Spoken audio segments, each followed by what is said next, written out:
আসসালামু আলাইকুম ওয়ারহমতুল্লাহি ওয়াবারাকাতুহু। প্রিয় দিনী ভাই ও বোনেরা, জান্নাহ মেরি মঞ্জিল চ্যানেলে আপনাদের সবাইকে স্বাগতম। আপনার এবং আপনার পরিবারের ওপর আল্লাহর রহমত বর্ষিত হোক। আজকে আমরা কথা বলবো এমন একটি সূরা নিয়ে, যা ছাড়া আমাদের এক ওয়াক্তের নামাজও পূর্ণ হয় না, যা কোরআন মাজিদের প্রথম সূরা এবং প্রতিটি মুসলিমের হৃদয়ে গেঁথে থাকা একটি দোয়া। এটি হলো সূরা আল ফাতিহা।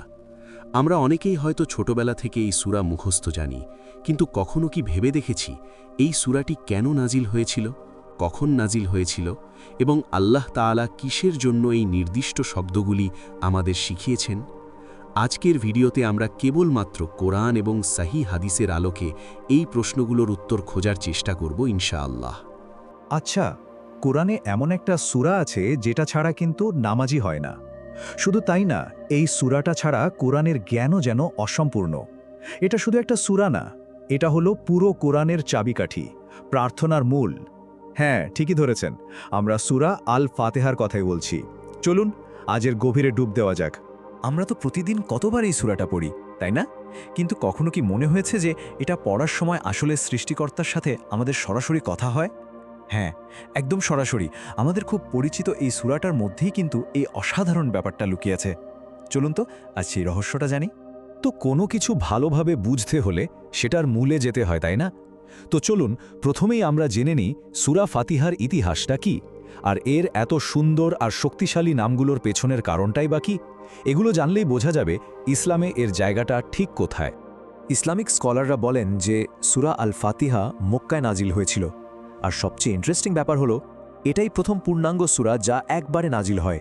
মানে এর আগে অন্য সূরার আয়াত কিন্তু আলাদা আলাদা করে আসতো, কিন্তু একটা পুরো সূরা একবারে, এটাই ছিল প্রথম।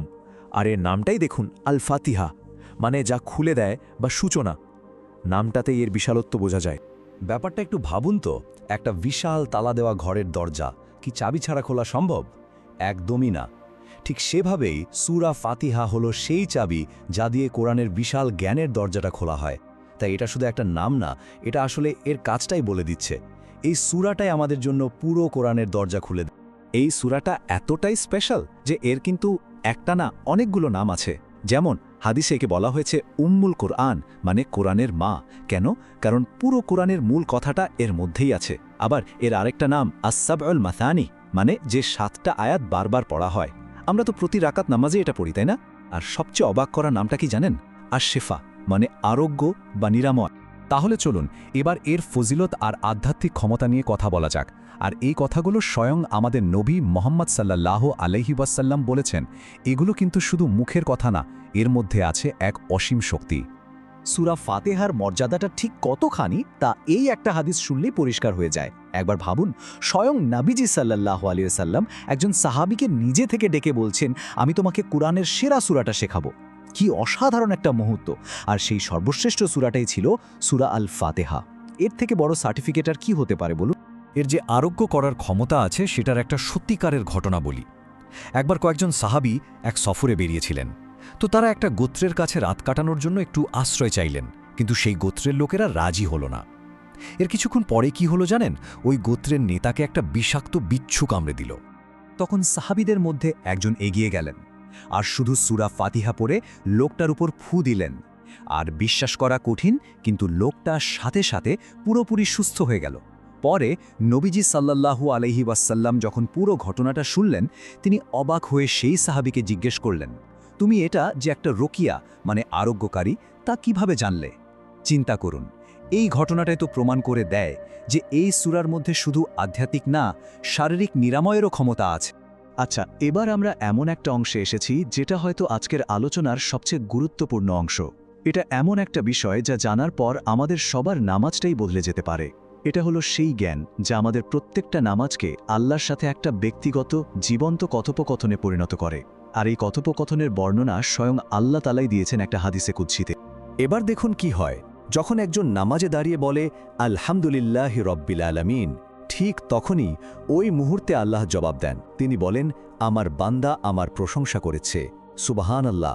একবার ভেবে দেখুন, প্রতিটি প্রশংসার জবাব সরাসরি আসছে স্বয়ং সৃষ্টিকর্তার কাছ থেকে। এরপর যখন সে পড়ে আর রহমানের রাহিম, আল্লাহ আবার জবাব দেন, আমার বান্দা আমার গুণগান করেছে। মানে এটা কিন্তু একতরফা কোনো আবৃত্তি না, এটা একটা জীবন্ত কথোপকথন, একটা সংলাপ। আর তারপর যখন বলা হয় মালিকি ইয়াউমিদ্দিন, আল্লাহ বলেন আমার বান্দা আমার মর্যাদা বর্ণনা করেছে।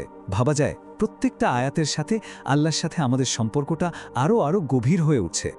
আর এরপর আসে সূরার একদম কেন্দ্রবিন্দু, যখন আমরা বলি ইয়াকা না'বুদু ওয়া ইয়াকা নাস্তাঈন, আমরা শুধু তোমারই ইবাদত করি আর তোমার কাছেই সাহায্য চাই। তখন আল্লাহ বলেন এটা আমার আর আমার বান্দার মাঝের ব্যাপার, আর আমার বান্দা যা চেয়েছে সে তা পাবে। ঠিক এই মুহূর্তেই কিন্তু আমাদের দোয়া কবুলের দরজাটা খুলে যায়। এটাই হলো আমাদের অঙ্গীকার, আর এটাই আমাদের প্রার্থনা। তাহলে দেখতেই পাচ্ছেন সূরা ফাতিহা আসলে শুধু একটা প্রার্থনা না, এটা আমাদের পুরো জীবনের জন্যই একটা কমপ্লিট ব্লুপ্রিন্ট বা নকশা। এর গঠনটাই আমাদের শিখিয়ে দেয় যে কিভাবে আল্লাহর সাথে একটা সুন্দর সম্পর্ক তৈরি করতে হয় আর সেই অনুযায়ী জীবনটাকে সাজাতে হয়। পুরো সূরাটাকে না খুব সহজে 3টা ভাগে ভাগ করে ফেলা যায়। একদম প্রথমে আমরা আল্লাহকে চিনি, তার প্রশংসা করি। এরপর দ্বিতীয় ভাগে আমরা একটা প্রতিজ্ঞা করি যে আমরা শুধু তারই ইবাদত করব। আর সবশেষে তৃতীয় ভাগে আমরা তার কাছে জীবনের সবচেয়ে বড় চাওয়াটা চাই, সঠিক পথের দিশা, মানে হেদায়েত। দেখুন, এটাই তো একজন বিশ্বাসীর জীবনের মূল ভিত্তি, তাই না? তাহলে সব শেষে একটাই প্রশ্ন থেকে যায়, এই যে এত গভীর অর্থ আমরা জানলাম, এরপরে 7টা আয়াত কিভাবে আমাদের প্রতিদিনের জীবন আর নামাজকে আরও বেশি অর্থপূর্ণ করে তুলতে পারে? পরের বার যখন আমরা নামাজে দাঁড়াবো, আমরা কি মনে রাখতে পারবো যে এটা আসলে আল্লাহর সাথে আমাদের একটা সরাসরি কথোপকথন? প্রতিটি শব্দ কি আমরা সেভাবে অনুভব করতে পারবো? এই ভাবনাটাই সবার জন্য রেখে গেলাম।